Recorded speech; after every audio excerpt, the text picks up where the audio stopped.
Dealing with eating disorders are a very serious problem not only in America, but all across the globe. It is estimated that an eating disorder affects up to 24 million Americans and 70 million people worldwide. Source: www.renfrew.org. Eating disorders affect both men and women who are usually between the ages of 12 to 25. Just because a person has not been diagnosed by a physician does not mean that he or she doesn't suffer from an eating disorder. Eating disorders, if not treated, can be fatal for the person suffering from the problem. Our society has set us up to develop an eating disorder. All you have to do is turn on the television and you will hear women saying that they want to become thinner and men saying that they want to become more ripped and muscular. Society has gotten better, but for the most part overweight and obese people are still treated differently than skinny people. We are now starting to see plus-size models, but we don't see people who are clinically obese walking the runway. People aspire to be like the model who is a stick figure, not the one who has some extra weight. The media places a lot of importance on body image and dieting so that it is hard for young girls and boys to look in the mirror and appreciate what they see when they constantly hear, "You need to look like this," or "You need to weigh this much." These influences cause kids to start dieting at a young age and experimenting with different things that will cause them to lose weight and keep it off. This is ultimately how an eating disorder develops.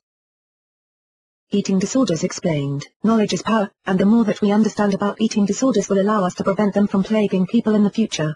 It is not only important to understand what types of disorders are out there, and the symptoms and effects, but we must educate the youth so that they do not fall into these pitfalls and suffer the way so many have. There are three main types of eating disorders that people suffer from: anorexia nervosa, binge eating disorder, and bulimia nervosa. These diseases are extremely serious, and if not treated by proper healthcare professionals, will ultimately lead in death. Anorexia, binge eating disorder, and bulimia are not solely physical problems that the person must overcome. The origins have deep-seated psychological roots and those problems must be addressed as well. One of the biggest problems that leads to a person falling into an eating disorder is an unhealthy body image. People see themselves differently than they really are and have a negative outlook on their image.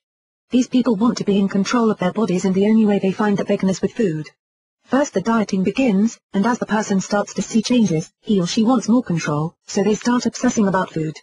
As the obsession and desire for control continues, the person finds his or herself on the path to an eating disorder.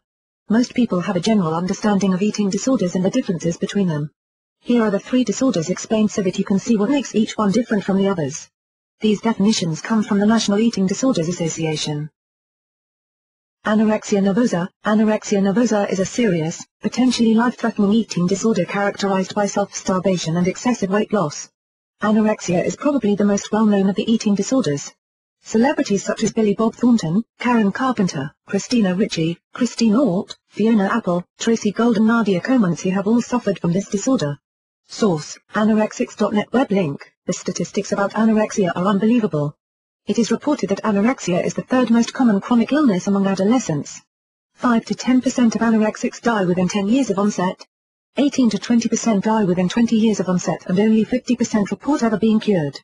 The reality of this illness is that it is very hard to overcome and failure to do so can result in death. Binge eating disorder, BED, is a type of eating disorder not otherwise specified and is characterized by recurrent binge eating without the regular use of compensatory measures to counter the binge eating. This disorder is unlike the other two, whereas the person affected with the disease is not using this method to lose weight. Binge eating disorder is an unhealthy coping method that people use to deal with their underlying issues, which may or may not be body image related. Bulimia nervosa. Bulimia nervosa is a serious, potentially life-threatening eating disorder characterized by a cycle of binging and compensatory behaviors such as self-induced vomiting designed to undo all disorders, which include compensate for the effects of binge eating. Source: www.us.unit.edu. Eating disorders. Bulimia nervosa is different from binge eating disorder because of the compensatory vomiting or the use of laxatives to eliminate the food that they have consumed.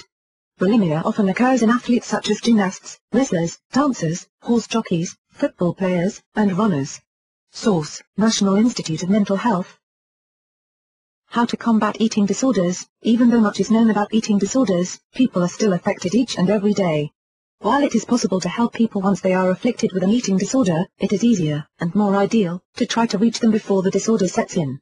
There are several ways that this can be done. The first way is by educating people on the importance of proper nutrition.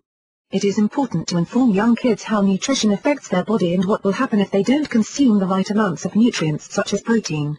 This same method would work well for adolescents and young adults. It is never too late to educate someone on nutrition. Not only should people be educated on proper nutrition, but they should also be educated on the sources that contain vital nutrients. Profect, a liquid source of protein, can play an important role in combating eating disorders. This source of protein can be incorporated into a well-balanced diet and help people to reach their required allotment of macronutrients while at the same time not loading them up with calories or fat. This protein source will also help to make sure that people suffering from an eating disorder won't continue to lose valuable muscle and organ mass and cause them to continue to waste away. When dealing with people suffering from an eating disorder, it is important not to press them about it.